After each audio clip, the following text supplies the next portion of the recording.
melaksanakan pemberkatan Roh Kudus bagi kedua anak kekasih kita.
Pertolongan kita adalah dalam nama Tuhan yang menjadikan langit dan bumi. Salam bagi kamu dari semua orang kudus, dan sejahtera dari Allah Tritunggal turunlah atas kamu semuanya. Salam bagimu juga.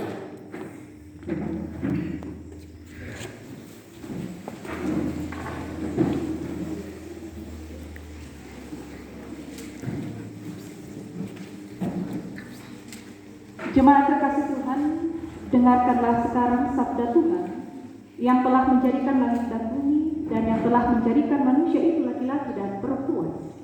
Tuhan bersabda, tidak baik kalau manusia itu seorang diri saja. Aku akan membuat penolong baginya yang sepadan dengan dia. Sebab itu janganlah saudara-saudara meragukan apakah nikah itu berkenan kepada Tuhan. Sabdanya memberitakan kepada kita bahwa Allah sendiri telah menjadikan untuk manusia yang pertama seorang perempuan dan sudah membawa kepadanya untuk menjadi istrinya. Dengan itu Allah hendak menyatakan bahwa juga sekarang Dialah yang menghubungkan seorang laki-laki dengan seorang perempuan. Yesus Kristus yang menyebut dirinya sendiri mempelai jemaatnya dengan menghadiri perkawinan di Kana telah menunjukkan dengan berkatnya bahwa ia sedia menolong orang yang menikah. Allah telah menjadikan laki-laki dan perempuan begitu rupa supaya sama-sama akan membentuk suatu persekutuan yang kuat dan benar di dunia ini. Dengan demikian, mereka akan berdiri teguh dan benar di tengah pencobaan hidup. Firman-Mu kupegang selalu saat suka dan saat senang.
Dengarkanlah perintah mengasihi.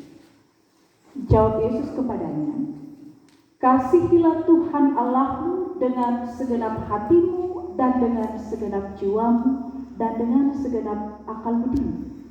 Itulah hukum yang terutama dan pertama. Dan hukum yang kedua yang sama dengan itu ialah kasihilah sesamamu manusia seperti dirimu sendiri. Pada kedua hukum inilah tergantung seluruh hukum Taurat dan kitab para nabi. Amin.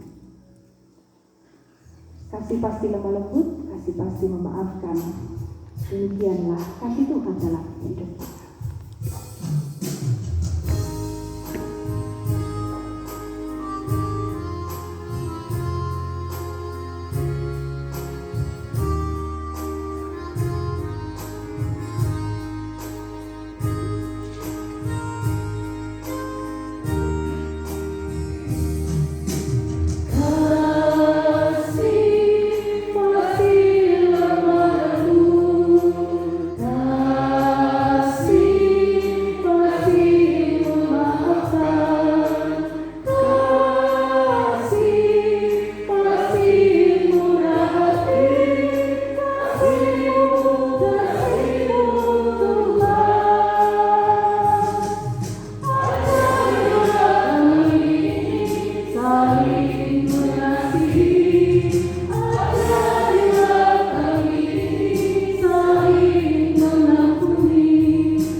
Menjadi landasan sukacita kita pada pagi ini, melandasi kehidupan yang akan dijalani oleh Delphi dan Krisno dalam hidup mereka ke depan.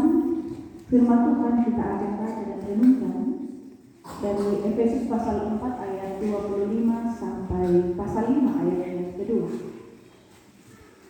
Efesus pasal 4 ayat 25 sampai pasal yang kelima ayat 2. Mari mohon tuntunan Roh Kudus untuk membaca memahami firman kita berdoa. Kami sungguh bersyukur ya Allah dalam sukacita kami bersama Delphi dan Ino, orang tua segenap keluarga jemaat Tuhan, bahwa kasih Tuhan senantiasa kami rasakan dan kasih itulah yang boleh menuntun kami hingga saat ini. Kami akan melandasi sukacita kami saat ini dengan kebenaran firman. Dalam keterbatasan kami Tuhan, tuntunlah kami Allah Roh Kudus, sehingga kami memahami maksud firman, kami menghidupinya, sehingga kami sungguh-sungguh merasakan kasih Tuhan yang sempurna itu. Berbicaralah kepada kami Tuhan, di dalam nama Yesus kami sedia mendengar. Amin. Efesus pasal 4 ayat 25 sampai pasal 5 ayat yang kedua. Firman Tuhan, karena itu buanglah dusta dan beritakanlah benar seorang kepada yang lain, karena kita adalah sesama anggota. Apabila kamu menjadi marah, janganlah kamu berbuat dosa. Janganlah matahari terbenam sebelum padam amarahmu, dan janganlah beri kesempatan kepada iblis. Orang yang mencuri, janganlah ia mencuri lagi, tetapi baiklah ia bekerja keras dan melakukan pekerjaan yang baik dengan tangannya sendiri, supaya ia dapat membagikan sesuatu kepada orang yang berkekurangan. Janganlah ada perkataan kotor keluar dari mulutmu, tetapi pakailah perkataan yang baik untuk membangun di mana perlu, supaya mereka yang mendengarnya beroleh kasih karunia. Dan janganlah kamu mendukakan Roh Kudus Allah yang telah meneraikan kamu menjelang hari penyelamatan. Segala kepahitan, kegeraman, kemarahan, pertikaian dan fitnah hendaklah dibuang dari antara kamu. Demikian pula segala kejahatan. Tetapi hendaklah kamu ramah seorang terhadap yang lain, penuh kasih mesra dan saling mengampuni, sebagaimana Allah di dalam Kristus telah mengampuni kamu. Sebab itu, jadilah penurut-penurut Allah seperti anak-anak yang kekasih, dan hiduplah di dalam kasih, sebagaimana Kristus Yesus juga telah mengasihi kamu dan telah menyerahkan dirinya untuk kita sebagai persembahan dan korban yang harum bagi Allah. Sedemikian pembacaan firman Tuhan. Kita yang berbahagia yang menghidupi firman itu dan mewujudkan dalam kehidupan kita.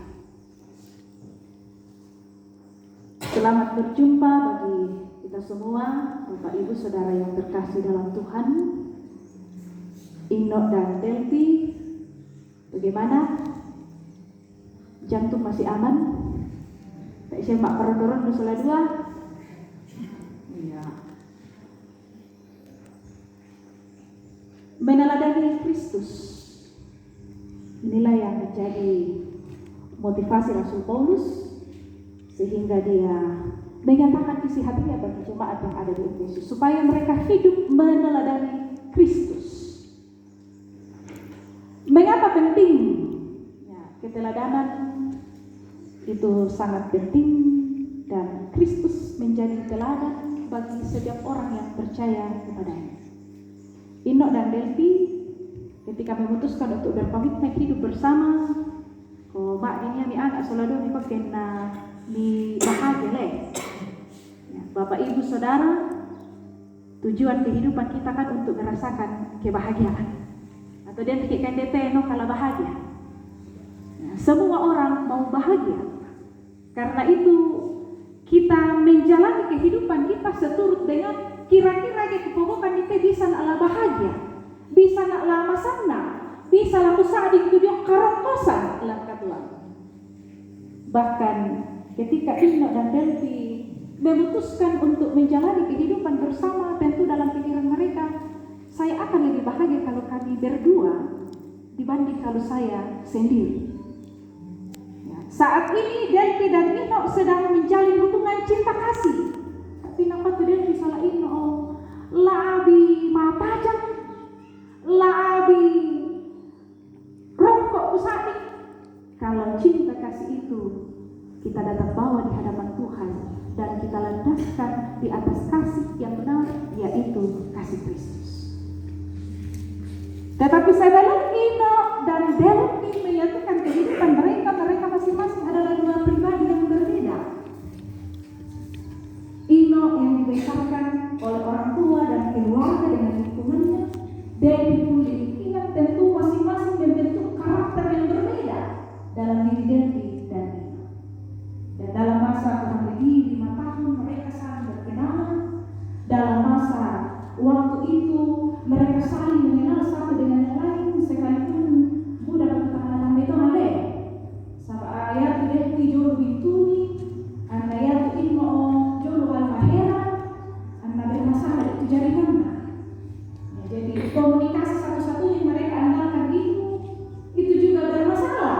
Ya, sehingga dalam proses pengenalan mereka, ya tentu tak enak ada kita si bawa karuni, anda yakin sesuatu kondisinya. Tetapi meskipun demikian perjuangan Ino dan Delphi dalam kurang lebih 5 tahun ini membuat mereka sampai pada keputusan bersama bahwa yakin Tuhan oleh. Dulu ada yang mengisi hatiku, tetapi ketika aku berjumpa dengan Ino, hatiku mantap. Nah, itu kata Delphi. Jadi keputusan untuk membangun kehidupan bersama tentu dengan sebuah harapan, dengan sebuah impian mengalami kebahagiaan. Dan semua manusia dan Allah pun menciptakan kita untuk hidup bahagia. Tapi apa tuh biasanya itu kerekosan atau kebahagiaan itu tidak terwujud dalam kehidupan kita karena dosa cenderung berkuasa dalam hati kita, sehingga sesungguhnya ada Paulus dan Pak Basanta bahwa mestinya kita saling mengasihi, mestinya dalam hidup ini kita saling sadar bahwa kita semua inilah anggota tubuh Kristus. Tetapi kadang hati kita ini lebih dikuasai oleh amarah. Kadang kita memberi kesempatan kepada iblis untuk menguasai hati kita, sehingga yang muncul adalah perbuatan-perbuatan yang sesungguhnya bukan menuntun kita pada kebahagiaan, tetapi justru membuat hati kita susah, pikiran kita pusing. Dan kebahagiaan itu seolah-olah begitu sulit untuk kita ciptakan. Kebahagiaan adalah suasana hati. Kebahagiaan adalah sebuah harapan yang tentu tak ada otomatis sama di diri. Begitu Delphi dan Ino katakan kami mau berkomitmen di hadapan Tuhan mengikat janji, tidak menjadi otomatis bahwa wah kita sudah bahagia, kita sudah hidup senang. Tetapi untuk mencapai itu dibutuhkan komitmen bersama untuk mewujudkan kebahagiaan yang menjadi harapan saudara berdua, tentu dengan berbagai situasi dan kondisi. Ya, karena setelah pemberkatan ini, ya Ino dan Delphi akan kembali ke tempat tugas masing-masing. Ya tentu lagi-lagi nanti akan bermasalah dengan jaringan lab yang kemudian menguji kesabaran, ya Ino dan Delphi. Ya, tetapi saat ini kita mau melihat bagaimana Paulus mengajak jemaat yang ada di Efesus supaya sungguh-sungguh mereka merasakan kasih Tuhan itu dalam hidup mereka yang boleh menuntun mereka untuk menikmati sukacita dan kebahagiaan itu. Ada 2 hal yang Paulus tekankan oleh Pak Basanta. Hal yang pertama, dia berbicara tentang hal moralitas atau tindakan-tindakan, perbuatan-perbuatan baik yang perlu dilakukan, kebalikan dari perbuatan-perbuatan yang Tuhan tidak kehendaki. Yang nasa untuk naboka dalam Pak Basanta, kumua ya banyak tindakan-tindakan yang kadang kita lakukan yang tentu tak sadari kumua, sedangkan kita nama susi tonton natang masam nadu kaki, apalagi raka kita bogo ilaku solata. Hal yang kecil dan sederhana soal kemarahan, bindar kita ngelasing kele. Ya biasa di koya tuh kadar kasengkian sesabar-sabarnya orang punya batas kesabaran. Nah itu yang kadang